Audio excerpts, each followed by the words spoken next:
لله الحمد لله الذي أنعمنا بنعمة الإيمان والإسلام وأشهد أن لا إله إلا الله وحده لا شريك له وأشهد أن محمدا عبده ورسوله صلى الله عليه وعلى آله وأصحابه ومن سار على نهجه إلى يوم الدين. يا أيها الذين آمنوا اتقوا الله حق تقاته ولا تموتن إلا وأنتم مسلمون. وقال أيضا يا أيها الذين آمنوا اتقوا الله وقولوا قولا سديدا يصلح لكم أعمالكم ويغفر لكم ذنوبكم ومن يطع الله ورسوله فقد فاز فوزا عظيما. أما بعد ma'asyiral muslimin jamaah salat Jumat yang dirahmati oleh Allah Subhanahu wa taala. Alhamdulillah. Pertama-tama marilah kita senantiasa panjatkan puja dan puji syukur kita kehadirat Allah Subhanahu wa taala yang mana Allah Subhanahu wa taala telah memberikan kepada kita banyak sekali kenikmatan, banyak sekali karunia sehingga kita masih dapat berkumpul, masih diberikan kesehatan oleh Allah Subhanahu wa taala sehingga dapat melaksanakan ibadah yang mulia dari Jumat ini, yaitu melaksanakan sholat Jumat secara berjamaah. Yang mana nikmat ini tidak dirasakan oleh seluruh kaum muslimin. Ada kaum muslimin di seberang bumi sana yang tidak merasakan nikmatnya sholat Jumat berjamaah. Mungkin sedang dalam kondisi perang atau mungkin dalam kondisi sakit dan lain sebagainya. Oleh karena itu marilah saya mengajak kepada diri saya pribadi dan kepada para jamaah sekalian agar senantiasa bersyukur kepada Allah Subhanahu wa taala dengan cara meningkatkan kualitas keimanan dan ketakwaan kita kepada Allah Subhanahu wa taala dengan memaksimalkan apa yang kita miliki, apa yang diberikan oleh Allah Subhanahu wa taala untuk melaksanakan ketaatan kepada Allah Subhanahu wa taala. Kemudian tak lupa salawat serta salam semoga selalu tercurahkan kepada Nabi kita Nabi Muhammad sallallahu alaihi wasallam, kepada keluarganya, kepada para sahabatnya, juga kepada para pengikutnya hingga akhir zaman. Ma'asyiral muslimin jamaah salat Jumat yang dirahmati oleh Allah Subhanahu wa taala. Kita bersyukur kepada Allah Subhanahu wa taala, beberapa waktu lalu kita telah melewati bulan yang mulia, bulan di mana diturunkannya Al-Qur'an, bulan di mana di bulan tersebut terdapat satu malam yang mana malam tersebut lebih baik daripada 1000 bulan yaitu bulan Ramadan, bulan tarbiyah, yang mana di bulan tersebut kita dididik oleh Allah Subhanahu wa taala untuk menjadi pribadi-pribadi yang lebih baik, untuk menjadi pribadi yang bertakwa kepada Allah Subhanahu wa taala. Ma'asyiral muslimin rahimakumullah. Salah satu tanda amalan kita diterima oleh Allah Subhanahu wa taala di bulan Ramadan adalah kita senantiasa istiqomah, senantiasa continue dalam menjalankan ketaatan kepada Allah Subhanahu wa taala baik itu di bulan Ramadan dan terus melakukannya hingga bulan-bulan seterusnya. Allah Subhanahu wa taala berfirman, "Innal ladzina qalu rabbunallahu tsumma istaqamu tatanazzalu 'alaihimul malaikah alla takhafu wa la tahzanu wa abshiru bil jannati allati kuntum tu'adun." Barang siapa beriman kepada Allah, berkata bahwa dirinya beriman, bersaksi beriman kepada Allah Subhanahu wa taala, kemudian dia berpegang teguh istiqamah di jalan kebenaran tersebut, tatanazzalu 'alaihimul malaikah, malaikat akan turun kepadanya, alla takhafu wa la tahzanu, dan menghiburnya agar tidak bersedih dan tidak takut. Wa abshiru bil jannati allati kuntum tu'adun, dan mengabarkan bahwasanya kelak di akhirat kelak akan mendapatkan surga yang mana telah dijanjikan oleh Allah Subhanahu wa taala. Dan di dalam sebuah hadis disebutkan pula ahabbul a'mali ilallahi adwamuha wa in qalla, bahwasanya amalan yang paling dicintai dicintai oleh Allah Subhanahu wa taala adalah amalan yang dilakukan dengan istiqomah, dengan terus-menerus kontinu. Wa in qalla, walaupun amalan itu adalah amalan yang ringan, amalan yang kecil atau amalan yang sedikit. Ada sebuah kisah, yaitu kisah Imam Ahmad bin Hanbal dan juga seorang tukang roti. Pada suatu ketika Imam Ahmad sudah menginjak masa tuanya, tanpa ada hajat atau keperluan atau suatu janji apapun, hatinya tergerak untuk melakukan perjalanan untuk menuju Basrah. Hingga Imam Ahmad pun melakukan perjalanan menuju Basrah.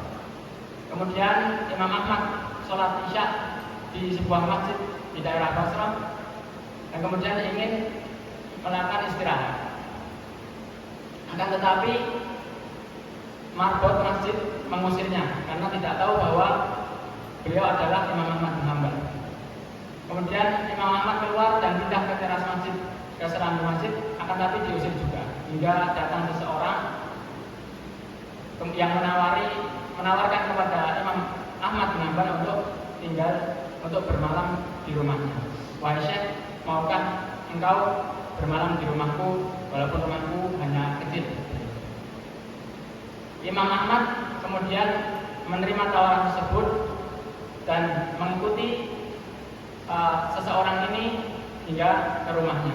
Kemudian duduk di belakangnya.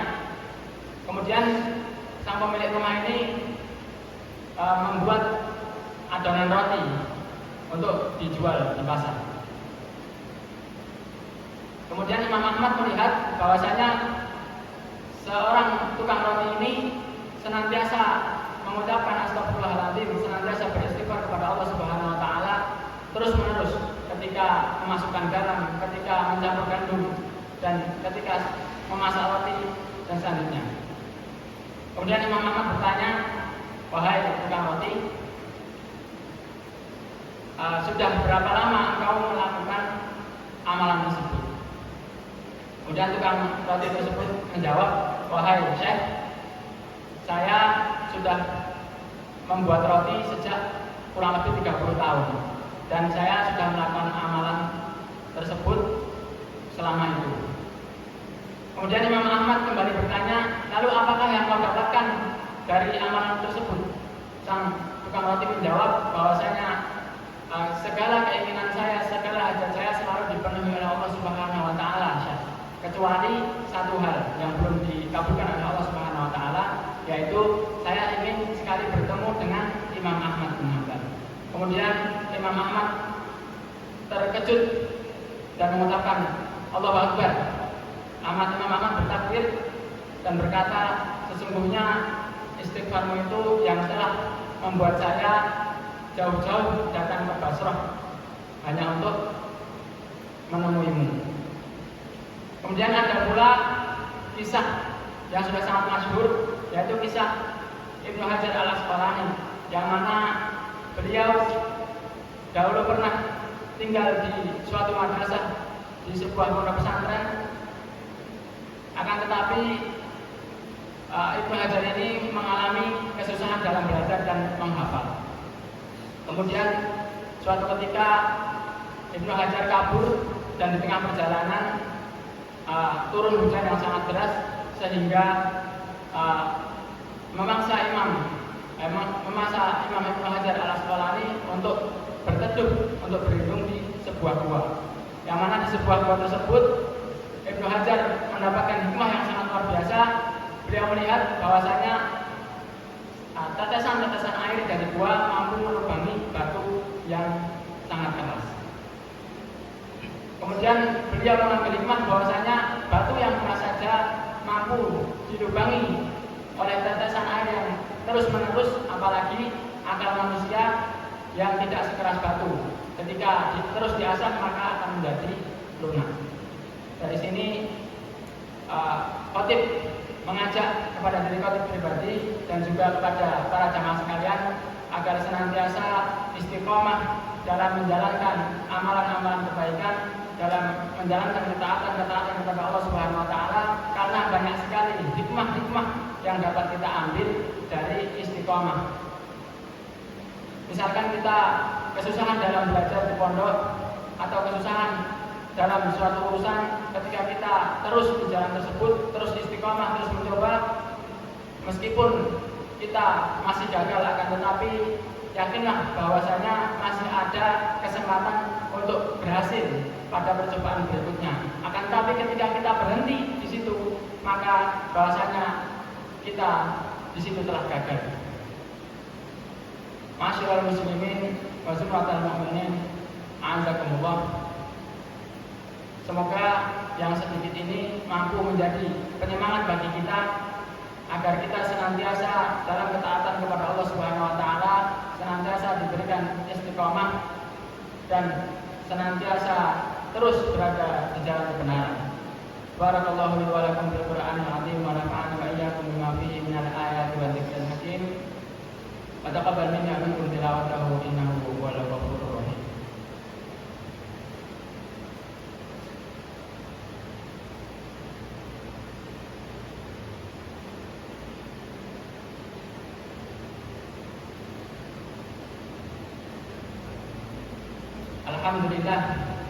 Alhamdulillah rabbil alamin. Asyhadu an la ilaha illallah wahdahu la syarika lah wa asyhadu anna Muhammadan 'abduhu wa rasuluhu.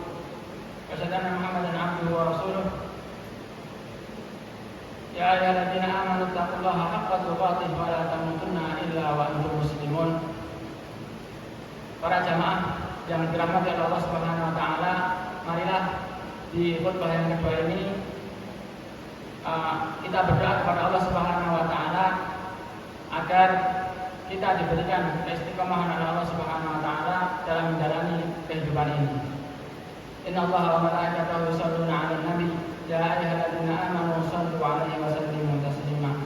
Allahumma ighfir lil muslimina wal muslimat wal mu'minina wal mu'minat al ahya'i minhum wal amwat innaka sami'un qaribun mujibud da'awat wa ya qadiyal hajat. Allahumma ansur ikhwanana muslimina wal mujahidina fi Filistin wa fi kulli makan wa fi kulli zaman. Allahumma ansurhum nasran aziza, Allahumma ansurhum nasran mu'azzara. Allahumma la mani'a lima a'taita wa la mu'tiya lima mana'ta wa la yanfa'u jaddi minka jaddi. Allahumma yassirna fi hifdzi kitabik wa yassirna umurana wa la tu'assir, la hawla wa la quwwata illa billah. Allahumma a'inna ala dzikrika wa syukrika wa husni ibadatik. Allahumma ya muqallibal qulub tsabbit qulubana ala dinik wa ya musarrifal qulub sarrif qulubana ala ta'atik. Allahumma inna nas'aluka salamatan fid din wa afiyatan fil jasad wa ziyadatan fil 'ilm wa barakatan fil rizq wa taubatan qabla al-maut wa rahmatan 'inda al-maut wa maghfiratan ba'da al-maut. Allahumma hawwin 'alaina fi sakaratil maut wa najatan minan nar wal 'afwa 'inda al-hisab.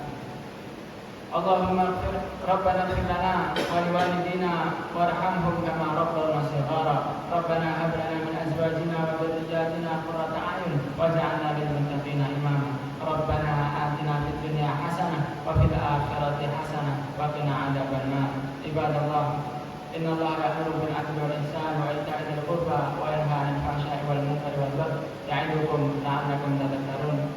Fadhkurullaha al-'azim yadhkurkum washkuruhu 'ala ni'amihi yazidkum wa la takfurun. Aqimis salam.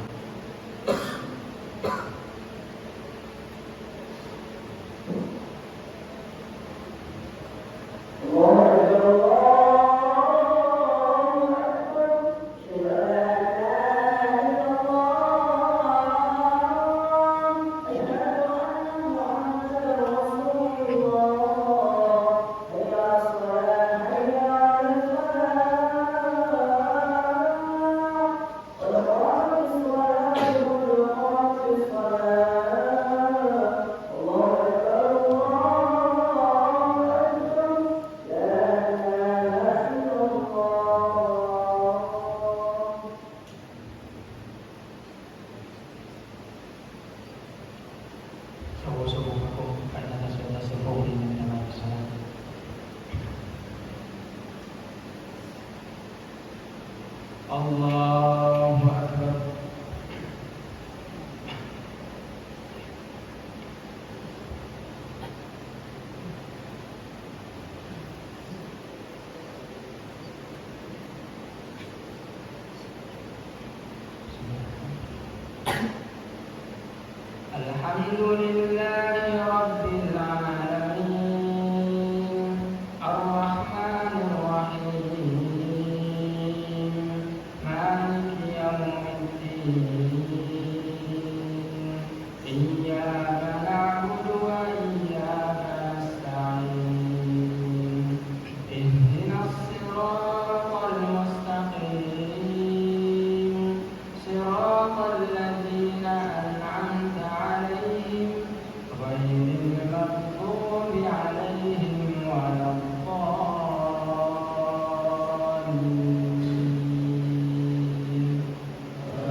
صراط